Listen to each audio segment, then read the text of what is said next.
Hello વિદ્યાર્થી મિત્રો, good morning. કેમ છો બધા? મજામાં? લાસ્ટ લેક્ચરની અંદર આપણે સરસ મજાના સ્થિતિસ્થાપકતા અંકની વાત કરેલી હતી હૂકના નિયમની અંદર, કે જે પ્રતિબળ અને વિકૃતિના ગુણોત્તર દ્વારા મળે છે. મિત્રો, આજે આપણે લેક્ચરમાં 3 પ્રકારના સ્થિતિસ્થાપકતા અંકની ચર્ચા વિશેષમાં કરીશું. તો જોઈએ મિત્રો વિગતવાર અલગ અલગ પ્રકારના સ્થિતિસ્થાપકતા અંકો.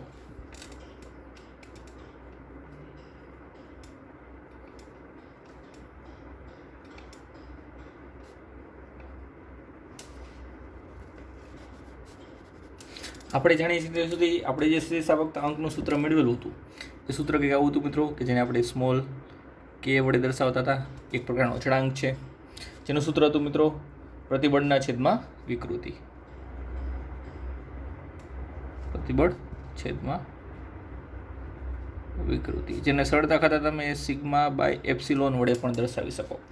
અને જો ખાસ કરીને તેના એકમની પણ જો સાથે ચર્ચા કરવામાં આવે તો એપ્સિલોનને તો કોઈ એકમ હોતો નથી, પરિમાણ રહિત રાશિ છે. તો જે એકમ સિગ્મા માટે એટલે કે પ્રતિબળ માટે લાગુ પડશે એ જ એકમ સ્થિતિસ્થાપકતા અંક કેનો હશે.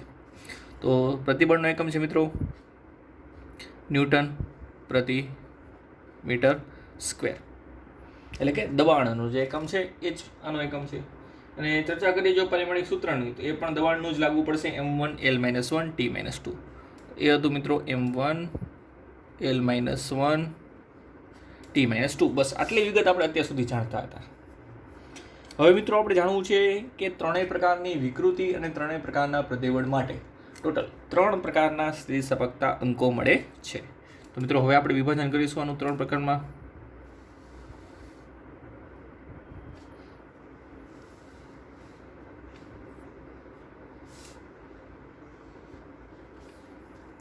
પ્રકાર નંબર 1, જેને પ્રતાન અથવા તો સંગત સ્થિતિસ્થાપકતા અંક કહેવાય, અને બીજું નામ છે મિત્રો તેનું યંગ મોડ્યુલસ. તો એક છે, સાદું નામ લખું પહેલા સૌપ્રથમ, પ્રતાન સ્થિતિસ્થાપકતા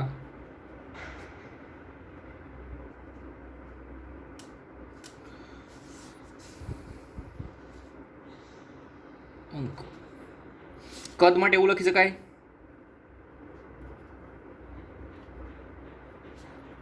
કદ સ્થિતિસ્થાપક અંક. અને આવું નવું આકાર માટે પણ લખી શકાય મિત્રો આકાર સ્થિતિ સ્થાપક અંક. મિત્રો જો પ્રતાન માટેની ચર્ચા કરીએ તો એનું ચોખ્ખું એક સરસ મજાનું નામ છે મિત્રો યંગ મોડ્યુલસ. શું નામ છે મિત્રો? Young modulus. એવી રીતે આનું નામ છે મિત્રો bulk modulus.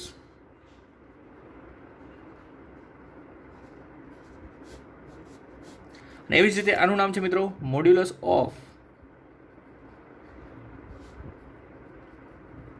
Rigidity. Modulus of rigidity. આવી રીતે 3 પ્રકારના સ્થિતિસ્થાપકતા અંકો 3 વિકૃતિ અને 3 પ્રતિબળના આધારે પાડવામાં આવે છે. બધે માટે વ્યાખ્યા સમાન જ રહેશે મિત્રો. પ્રતિબળના છેદમાં વિકૃતિ એટલે કે સિગ્માના છેદમાં એપ્સિલોન. બધે માટે એકમ એક જ રહેશે. બધે માટે પરિમાણિક સૂત્ર એક જ સરખું રહેશે. પણ જો માત્ર પ્રતાનની જો ચર્ચા કરતા હોય તો અહીંયા તમારે અંક તરીકે સ્થિતિસ્થાપકતા અંક તરીકે અચળાંક તરીકે તમારે યંગ મોડ્યુલસ લેવો.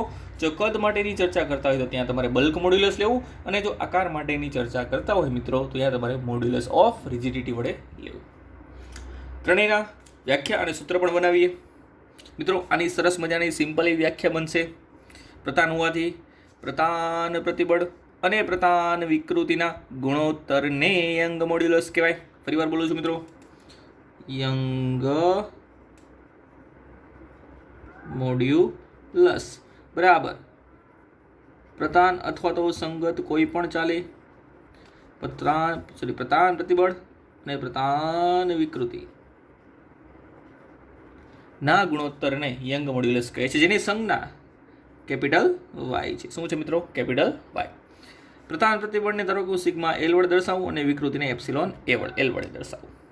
આપણી પાસે સિગ્મા એલનું સૂત્ર છે મિત્રો બધા માટે કોમન, F/A છેદમાં એપ્સિલોન એલ એટલે કે વિકૃતિ, પ્રતાન વિકૃતિ અથવા સંગત વિકૃતિ જેનું સૂત્ર છે મિત્રો ડેલ્ટા L/L. તો તમે યંગ મોડ્યુલસ બરાબર આ ઉપર લખી શકો, અથવા તો વિગતવાર જો તમારે સાદુરૂપ આપીને લખવું હોય તો એલ અંશમાં, અંશનો છેદ છેદમાં, આવી રીતે લખી શકાય. તો આ થયું મિત્રો યંગ મોડ્યુલસનું સૂત્ર, y બરાબર FL છેદમાં A ડેલ્ટા L. ક્લિયર? આ યંગ મોડ્યુલસની ચર્ચા થઈ. પ્રધાન પ્રતિબળ અને પ્રધાન વિકૃતિના ગુણોત્તરને યંગ મોડ્યુલસ કહે છે. આ તો કોમન રહેશે, પ્રતિબળના છેદમાં વિકૃતિ, આગળ જેનું નામ હોય એ જ વસ્તુ આપણે આગળ એડ કરવાની છે. પ્રધાન હોય તો પ્રધાન પ્રતિબળ છેદમાં પ્રધાન વિકૃતિ ખાલી એડ કરવાનું રહેશે. ત્યારબાદ વાત કરીએ કદ માટે. કદ માટે છે મિત્રો બલ્ક મોડ્યુલસ. તો અહીંયા લખું છું બલ્ક મોડ્યુલસ બરાબર તો કે કદ પ્રતિબળ છેદમાં કદ વિકૃતિ. તો આની વ્યાખ્યા કઈ રીતે બનશે મિત્રો? ચલો બનાવો. કદ પ્રતિબળ અને કદ વિકૃતિના ગુણોત્તરને બલ્ક મોડ્યુલસ કહે છે. કદ પ્રતિબળ અને કદ વિકૃતિના ગુણોત્તરને બલ્ક મોડ્યુલસ કહે છે. બલ્ક મોડ્યુલસને મિત્રો કેપિટલ B વડે દર્શાવે છે. શેના વડે? Capital B. તો અહીં લખેલું છું મિત્રો કેપિટલ B. કદ પ્રતિબળ હું સિગ્મા V લખી શકું, કદ વિકૃતિ એપ્સિલોન V લખી શકું. સિગ્મા માટે તો એક જ સૂત્ર છે, બળના છેદમાં ક્ષેત્રફળ. જ્યારે વિકૃતિ કદની હોય તો ડેલ્ટા Vના છેદમાં V, એટલે કદમાં થતો ફેરફાર છેદમાં મૂળ કદ. જો આનું સાદુરૂપ આપીએ તો V અંશમાં જશે, તો મિત્રો આવું લખાય FV છેદમાં A ડેલ્ટા V. આ થયું બલ્ક મોડ્યુલસ FV છેદમાં A ડેલ્ટા V. એક સૂત્ર આવું સરસ મજાનું આપણી પાસે બને. પરંતુ વ્યવહારમાં આપણે કીધું તે પ્રમાણે કે કદ પ્રતિબળની જગ્યાએ તમે દબાણ P પણ લખી શકો. શું લખી શકો મિત્રો? દબાણ P. કદ પ્રતિબળની જગ્યાએ તમે શું લખી શકો છો મિત્રો? દબાણ P. જો તમે આની જગ્યાએ દબાણ P લખો તો અહીંયાથી ડાયરેક્ટ સૂત્ર કન્વર્ટ થઈને અહીંયા આવશે. તો એ સૂત્ર તમે આ રીતે લખી શકો મિત્રો, કેપિટલ B બરાબર કેપિટલ P છેદમાં ડેલ્ટા V બાય V. અને આગળ સરળતા ખાતર હું એકવાર માઇનસ લખું છું. આ સૂત્રનો ઉપયોગ આપણે વધારે કરીશું. બલ્ક મોડ્યુલસના આ સૂત્રનો ઉપયોગ આપણે વધારે કરીશું. આ તો સમજાઈ ગયું ભાઈ, F બાય A એટલે દબાણ લખી શકો કદના એક જ કિસ્સામાંની અંદર છેદમાં ડેલ્ટા V બાય V વિકૃતિ એમના બેસે. પણ માઇનસ શું કામ એના સમજાણો. તો ઋણ નિશાની એવું સૂચવે છે કે જો દબાણમાં વધારો થાય તો કદમાં શું થાય? ઘટાડો થાય. કદમાં ઘટાડો થાય તો ડેલ્ટા V માઇનસ મળે. એ માઇનસ અને આ માઇનસ ભેગા થઈને બલ્ક મોડ્યુલસને કેવું બનાવશે? પ્લસ બનાવશે. કેવું બનાવશે મિત્રો? પ્લસ. એટલે માઇનસ એટલા માટે આપણે લખીએ છીએ કે બલ્ક મોડ્યુલસ ક્યારેય ઋણ હોય નહીં. ફરી વાર લખું છું, ઋણ નિશાની શું સૂચવે છે મિત્રો? ઋણ નિશાની માત્ર એટલું જ સૂચવે છે કે B હંમેશા ધન હોય. તો જ્યારે કદમાં ઘટાડો થાય ત્યારે માઇનસ લખવાનું. જો કદમાં વધારો થાય તો માઇનસ લખવાની જરૂર છે નહીં. એટલે ઋણ નિશાની માત્ર ત્યારે જ આવશે કે જ્યારે કદમાં શું થતો હોય મિત્રો? ઘટાડો થતો હોય. ક્લિયર? તો આથી મિત્રો બલ્ક મોડ્યુલસની ચર્ચા. એવી જ રીતે જો મોડ્યુલસ ઓફ રિજિડિટી એટલે કે આકાર માટેની પણ ચર્ચા કરવી હોય તો આપણે લખી શકીએ અહીંયા મોડ્યુલસ ઓફ રિજિડિટી બરાબર આકાર પ્રતિબળ છેદમાં આકાર વિકૃતિ. આની સંજ્ઞા છે મિત્રો ઈટા, અને ઘણી જગ્યાએ ટેક્સ્ટબુકમાં તમને કેપિટલ G વડે પણ દર્શાવેલું છે. કોઈ પણ ચાલશે, કેપિટલ G અથવા તો ઈટા. તો આકાર પ્રતિબળ એટલે થશે મિત્રો F બાય A, જેને આપણે લખી ચલો પેલા સિગ્મા વડે સિગ્મા S છેદમાં એપ્સિલોન S.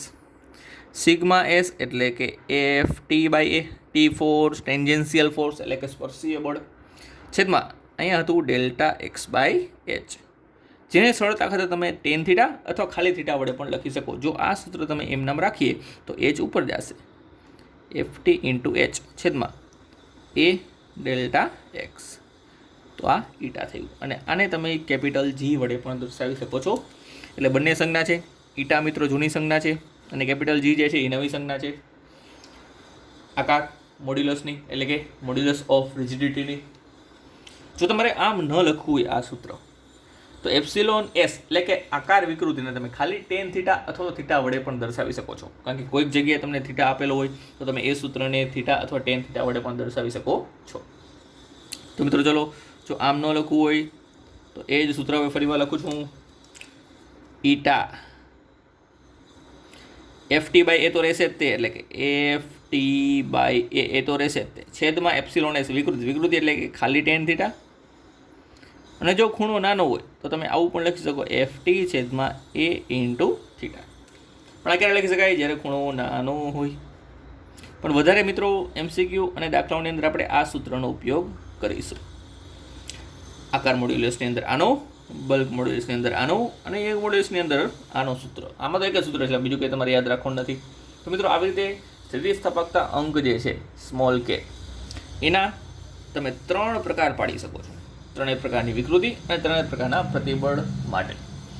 અહીંયા તમારે વિકૃતિ અને પ્રતિબળનું રિવિઝન પણ થઈ ગયું, કારણ કે બધા જ પ્રકારના પ્રતિબળ આવી ગયા અંશમાં અને છેદમાં બધા પ્રકારની વિકૃતિ આવી ગઈ. એટલે બધા જના સૂત્ર આવી ગયા છે. તમે માત્ર ખાલી આ 3 સૂત્ર યાદ રાખશો તો આખા ચેપ્ટરના મોસ્ટ ઓફ બધા સૂત્ર કવર થઈ જશે. ક્લિયર? તો આથી આ 3 સ્થિતિસ્થાપકતા અંકો. હવે વધારે વિગતવાર એક માહિતી તમને એડિશનલમાં એવી આપેલી છે કે ધારો કે મારે કોઈ દ્રવ્યનો, કોઈ તારનો, કોઈ વાહક સળિયાનો અથવા કોઈ સળિયાનો યંગ મોડ્યુલસ નક્કી કરવો છે, તો કઈ રીતે નક્કી કરી શકો? તો હવે નેક્સ્ટ સ્ટેપ આપણું એવું છે કે યંગ મોડ્યુલસ નક્કી કઈ રીતે કરી શકાય. એની એક પ્રાયોગિક એરેન્જમેન્ટ પણ છે, સિમ્પલ અને સોબર. અને આપણે આ સૂત્ર દ્વારા કિંમત મૂકીને યંગ મોડ્યુલસની કિંમત મેળવી શકીશું. ત્યારબાદ બીજી એક વસ્તુ પણ સાથે સાથે કહી દઉં મિત્રો, ટેક્સ્ટબુકની અંદર તમને અલગ અલગ દ્રવ્ય માટે યંગ મોડ્યુલસ, બલ્ક મોડ્યુલસ અને મોડ્યુલસ ઓફ રિજિડિટી એટલે કે ઈટા, આ ત્રણેયના કોષ્ટકો આપેલા છે. ક્લિયર? કોષ્ટકો તમારે યાદ નથી રાખવાના, કારણ કે રકમની અંદર તમને જે તે દ્રવ્ય વિશે વાત કરેલી હશે, જે એ દ્રવ્ય માટે તમને ત્રણેય વસ્તુ અલગથી આપેલી હશે. ક્લિયર? એટલે માત્ર તમારી જાણકારી માટે છે, કોષ્ટક એકવાર નજર નાખીને જોઈ તો લેવા છે. ક્લિયર? ચલો, તો હવે ચર્ચા કરીએ મિત્રો, યંગ મોડ્યુલસ કઈ રીતે નક્કી કરી શકાય, એની એક પ્રાયોગિક એરેન્જમેન્ટ. તો નેક્સ્ટ ક્વેશ્ચન છે મિત્રો, તારના દ્રવ્યનો યંગ મોડ્યુલસ કઈ રીતે નક્કી કરવો, અથવા તારના દ્રવ્યનો યંગ મોડ્યુલસ નક્કી કરવા માટેની પ્રાયોગિક રીત વર્ણવો એટલે કે સમજાવો. સિમ્પલ એક સરસ મજાની એરેન્જમેન્ટ છે મિત્રો, કાંઈ જ નથી કરવાનું આપણે, હું કહું એ રીતે ગોઠવણ કરતા જશું આપણે. ચલો, અહીંયા આપણી પાસે એક દ્રઢ આધાર છે.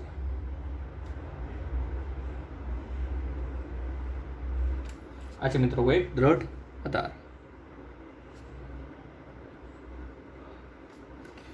દ્રઢ આધાર સાથે તમારે જે દ્રવ્યનો યંગ મોડ્યુલસ શોધવું હોય એ જ દ્રવ્યના 2 સમાન લંબાઈ અને સમાન આડછેદની ત્રિજ્યા ધરાવતા 2 સુરેખ તારને પાસે ગોઠવો. ફરીવાર બોલો છો મિત્રો, જે તારનો તમારે યંગ મોડ્યુલસ નક્કી કરવો હોય એવા 2 સમાન લંબાઈના સીધા સુરેખ તારને એકબીજાની પાસે ગોઠવો. ધારો કે મિત્રો અહીંયા કોઈ એક તાર લટકાવી છે આપણે, અને અહીંયા કોઈ બીજો તાર લટકાવી છે. આ છે સમાન લંબાઈનો સીધો સુરેખ તાર. આ એ જ દ્રવ્યનો એટલી જ આડછેદની ત્રિજ્યા ધરાવતો એને પેરેલલ એટલે કે સમાંતર બીજો સુરેખ તાર. ક્લિયર? ચલો, થોડીક લંબાઈ વધારે રાખીએ. 2 તાર લટકાવી દીધા. યસ. હવે બંને તાર જે છે મિત્રો સમાન દ્રવ્યના જ છે. એક તારને નામ આપી દઈશું આપણે સંદર્ભ તાર, એટલે કે એની સાપેક્ષે આપણે લંબાઈમાં થતો ફેરફાર આપીશું. તો આ તારને હું નામ આપી દઉં છું ટેમ્પરરી સંદર્ભ તાર. અને જે તારનો યંગ મોડ્યુલસ આપણે શોધવો છે એના માટે નામ આપીએ આપણે પરીક્ષણ તાર. ધારો કે આ તાર નંબર એ છે, આ તાર નંબર બી છે, એટલે એ તાર સંદર્ભ તાર થશે, બી તાર પરીક્ષણ. એટલે આની લંબાઈમાં થતો વધારો આપણે મેઝરમેન્ટ કરીશું અને એને અનુરૂપ આપણે યંગ મોડ્યુલસ શોધીશું. આને આપણે ફિક્સ રાખીશું. ફિક્સ કરવા માટે શું કરી શકીએ? તો કે ફિક્સ કરવા માટે આપણે આના છેડે, આના મુક્ત છેડે એક પલડું ગોઠવી દઈ અને એ પલડામાં એક વજનિયું મૂકી દઈ. શું મૂકી દઈ? એક વજનિયું. એક પલડાની અંદર શું મૂકી દઈએ આપણે? વજનિયું. એટલે આ તારની લંબાઈ જેટલી વધવાની હશે એટલી વધી જશે. ક્લિયર? પછી આ તારના લંબાઈમાં આપણે કોઈ પણ જાતનો ફેરફાર, એટલે કે સંદર્ભ તારની લંબાઈમાં આપણે કોઈ પણ જાતનો ફેરફાર કરવાનો નથી. ત્યારબાદ બીજું શું કરવામાં આવે છે? બીજું મિત્રો, જે તારની લંબાઈમાં તમારે ફેરફાર માપવો છે એના નીચે પણ વજનિયું હોય છે. ક્લિયર? એના નીચે પણ આપણે શું હોય છે? વજનિયું મૂકી દઈએ છીએ, પલડું મૂકી દઈએ છીએ. પલડાની અંદર આપણે અલગ અલગ પ્રકારના વજનિયા મૂકતા જશું. આ પલડું છે, એની અંદર આપણે અલગ અલગ પ્રકારના શું મૂકી દઈશું? વજનિયા મૂકતા જશું. એમ તારની લંબાઈમાં થતો વધારો નોંધવા મળશે. એવું તારની લંબાઈમાં થતો વધારો આપણે ધારો કે નોંધવો હોય તો કઈ રીતે નોંધી શકીએ મિત્રો? તો કે આ બંને તારની સાપેક્ષ લંબાઈ જે છે એ માપવી પડે. યસ, માપવા માટે શું કરી શકું? તો કે માપવા માટે હું અહીંયા સરસ મજાની એક અરેન્જમેન્ટ કરું છું. તો કે મિત્રો આ એક સ્કેલ મૂકી દઉં કે જે મિલીમીટરના ક્રમનો, એટલે રેગ્યુલર આપણે ફૂટપટ્ટી હોય છે એ પ્રમાણે આપણે રેગ્યુલરની ફૂટપટ્ટી આ છે મીટર સ્કેલ, એવું પણ કહી શકીએ. મિલીમીટર માપક્રમનો સ્કેલ. ત્યારબાદ પરીક્ષણ તાર સાથે પણ એક સ્કેલ આપણે સરસ મજાનું જોડી દઈએ.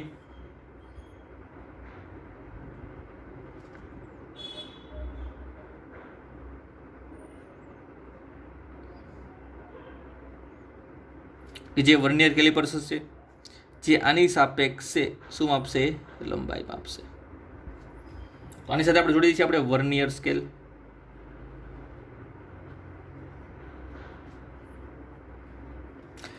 વર્નિયર સ્કેલ જોડો એટલે મિલીમીટર કરતાં પણ નાના ક્રમમાં જો વધારો થાય તો એ પણ તમે શોધી શકો છો. ક્લિયર? મિલીમીટર કરતાં પણ જો નાનો ક્રમ હોય અને એટલી લંબાઈમાં વધારો થાય તો તમે વર્નિયર સ્કેલની મદદથી શોધી શકો છો.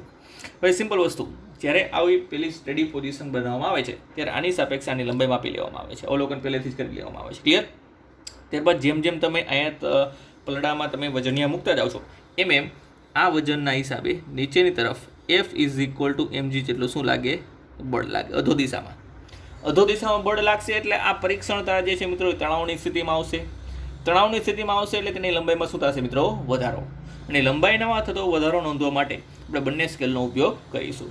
પહેલાં કેટલું હતું? ધારો કે આટલું 2 કિલોગ્રામ લટકાવ્યું તો એ તાર છટકીને સેજ નીચે આવ્યું એટલે આટલું થયું. તો આટલી લંબાઈ વધી એવું કહી શકાય. તો આટલી લંબાઈમાં થતો વધારો આ બંને સ્કેલની મદદથી નોંધવામાં આવે છે. તો આ રીતે મિત્રો લંબાઈમાં થતો વધારો નોંધી લ્યો. જો તમારી પાસે આડછેદનું ક્ષેત્રફળ હોય, ત્રિજ્યા હોય એટલે આડછેદનું ક્ષેત્રફળ મળી જાય. ત્રિજ્યા પણ જો તાર બહુ પતલો હોય તો તમે વર્નિયર કેલિપર્સની મદદથી તમે તારની ત્રિજ્યા પણ માપી શકો છો. બાકી મિલીમીટરના સ્કેલનો હોય એનાથી પણ તમે ત્રિજ્યા મેઝર કરી શકો છો. ત્યારબાદ તારની લંબાઈ એ પણ આપણે પહેલેથી નોંધી લઈએ છીએ. ધારો કે બધી વસ્તુ લખતો જાઉં છું. તારની લંબાઈ લખી દઉં છું મિત્રો. તારની લંબાઈ છે L. મૂળ લંબાઈ કેટલી છે? L છે. તારની મૂળ લંબાઈ છે L. તારના આડછેદનું ક્ષેત્રફળ છે A. તારના આડછેદની ત્રિજ્યા, તારના આડછેદની ત્રિજ્યા સ્મોલ r છે, માટે તારના આડછેદનું ક્ષેત્રફળ એનું A વડે દર્શાવો કેટલું થશે મિત્રો? πr². ત્યારબાદ પરીક્ષણ તારની મૂળ લંબાઈ, આ બધી જ વસ્તુ પરીક્ષણ તાર માટે કરવામાં આવે છે. કેટલી છે? L. લંબાઈમાં થતો વધારો,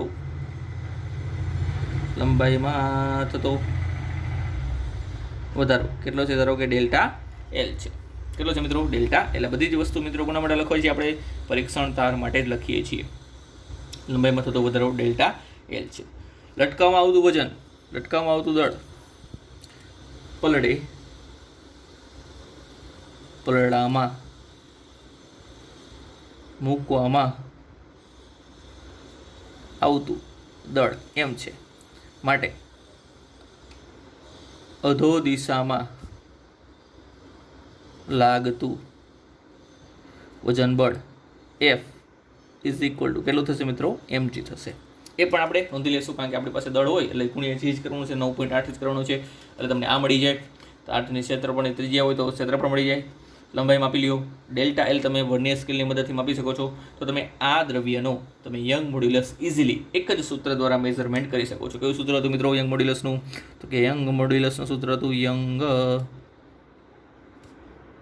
મોડ્યુલસ y બરાબર FL/A ડેલ્ટા L. એફની જગ્યાએ મિત્રો mg મૂકી દો. L એમના એમ મૂળ લંબાઈ, તારના આડછેદનું ક્ષેત્રફળ એ થશે πr². અને ડેલ્ટા L એ પણ તમે નોંધી લ્યો છો. તો તમને આ સૂત્રનો ઉપયોગ કરીને યંગ મોડ્યુલસ શોધી શકો. આ સૂત્રનો ઉપયોગ કરીને તમે યંગ મોડ્યુલસ શોધી શકો છો. ક્લિયર? એટલે આમાં બધા જ તમારી પાસે જ્ઞાત પદો હશે. હવે જ્ઞાત એટલે કે બધી જ વસ્તુ તમારી પાસે હશે, ખાલી તમારી પાસે વાય એક અજ્ઞાત પદ હશે, તો વાયની કિંમત તમે આ રીતે શોધી શકો છો. ક્લિયર? તો આથી મેથડમાં થિયરી વસ્તુ છે મિત્રો આપણે લખેલી નથી, બેઝિક વસ્તુ જે રિક્વાયરમેન્ટ છે એ જ આપણે લખેલી છે. અને બીજી એક વસ્તુ તમને કદાચ થાય કે કદાચ જો તાપમાનમાં ફેરફાર થાય તો મિત્રો એક જ દ્રવ્ય છે ને, તો તાપમાનમાં ફેરફાર થાય તો જેટલી લંબાઈ આની વધવાની હશે એટલી લંબાઈ આની વધશે તાપમાનને અનુરૂપ. ક્લિયર? એટલે એ પણ તમારે ચિંતા કરવાની રહેતી નથી. ત્યારબાદ મિત્રો એક બીજી વસ્તુ પણ આપણને જાણવાની ઈચ્છા થાય કે જે બલ્ક મોડ્યુલસને અનુલક્ષીને છે, જેનું નામ છે મિત્રો દબનીયતા, જેને કેપિટલ કે વડે દર્શાવવામાં આવે છે. એના વડે કેપિટલ કે. શું છે મિત્રો દબનીયતા? કાંઈ જ નથી. બલ્ક મોડ્યુલસને જો ઉલટાવી નાખો તો એ રાશિ બની જશે દબનીયતા. બલ્ક મોડ્યુલસને ઉલટાવતા એટલે કે બલ્ક મોડ્યુલસના વ્યસ્તને દબનીયતા કહે છે. વ્યાખ્યા લખવી હોય તો સિમ્પલ,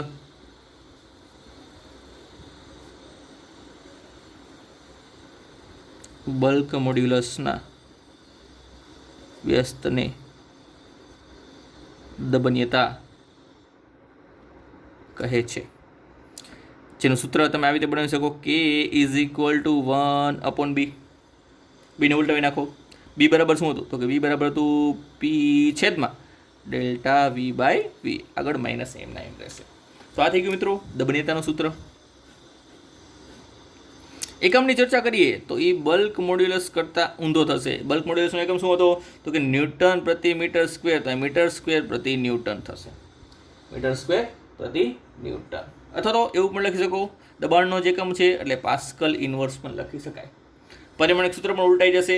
પહેલાનું પરિમાણિક સૂત્ર હતું m1 L-1 T-2, તો આનું પરિમાણિક સૂત્ર છે મિત્રો m-1 L1 T-2. આ થશે દબનીયતાનું પરિમાણિક સૂત્ર. તો આ એક વિશેષ ચર્ચા હતી મિત્રો, એ પણ આપણે યાદ રાખીશું. દબનીયતા એટલે 2 થી 3 પ્રશ્નો અહીંયા તમને પૂછાયા થયા મિત્રો, ખાસ ધ્યાન આપજો. ફરી એકવાર કહું છું, તમારે માત્ર આટલા જ સૂત્રની અંદર આંટો મારવાનો છે. દાખલા અથવા એમસીક્યુ આવશે, એમસીક્યુ તો 1-2 સૂત્રના વધારે આવી શકે, પણ દાખલાઓ જે છે ચેપ્ટરની અંદર ઉદાહરણ અને સ્વાધ્યાયના એ બધા જ દાખલાઓ તમારે માત્ર ને માત્ર આટલા સૂત્રની અંદરથી જ ભણવાના રહેશે. કયા કયા? તો કે 3 સૂત્ર સ્થિતિસ્થાપકતા અંકના, જેની અંદર 3 પ્રકારની વિકૃતિ આવે છે, 3 પ્રકારના પ્રતિબળ આવે છે. એટલે 3 પ્રકારના તમને સ્થિતિસ્થાપકતા અંક, યંગ મોડ્યુલસ, બલ્ક મોડ્યુલસ અને મોડ્યુલસ ઓફ રિજિડિટી મળશે. અને ત્યારબાદ દબનીયતા એટલે કે બલ્ક મોડ્યુલસનું વ્યસ્ત, એ પણ તમે નોંધી શકો છો. બીજી વસ્તુ, સૌથી વધારે દાખલાનો અભ્યાસ તમારે યંગ મોડ્યુલસનો કરવાનો આવશે, એનાથી ઓછો બલ્ક મોડ્યુલસનો, અને એનાથી સૌથી ઓછો 2 જ માત્ર દાખલા છે, એ છે મિત્રો આકાર મોડ્યુલસના. ક્લિયર? એટલે આટલા જ સૂત્રની અંદર તમારે આંટો મારવાનો છે, વધારે કોઈ પણ પ્રકારના બીજા કોઈ સૂત્ર છે એ નહીં. આમાં થોડીક થિયરિટિકલ વર્ડ તમારે રેફરન્સ બુકમાંથી જોઈને લખવાનું રહેશે. પહેલાં આમ કરો, આ રીતની ગોઠવણ છે, પછી આ રીતે મેઝરમેન્ટ કરવામાં આવે છે. ક્લિયર? એ પ્રકારની થોડીક થિયરિટિકલ ગોઠવણ તમારે કોઈ પણ પ્રકારની રેફરન્સ બુકમાંથી લખવાની રહેશે. ક્લિયર? તો આ થઈ ચર્ચા મિત્રો બેઝિક આજના લેક્ચરની. ત્યારબાદ 1-2 સરસ મજાના ટોપિક છે, તેની પણ ચર્ચા કરીશું આપણે, પરંતુ નેક્સ્ટ લેક્ચરમાં. ત્યારબાદ આપણે સ્ટાર્ટ કરીશું દાખલાઓ.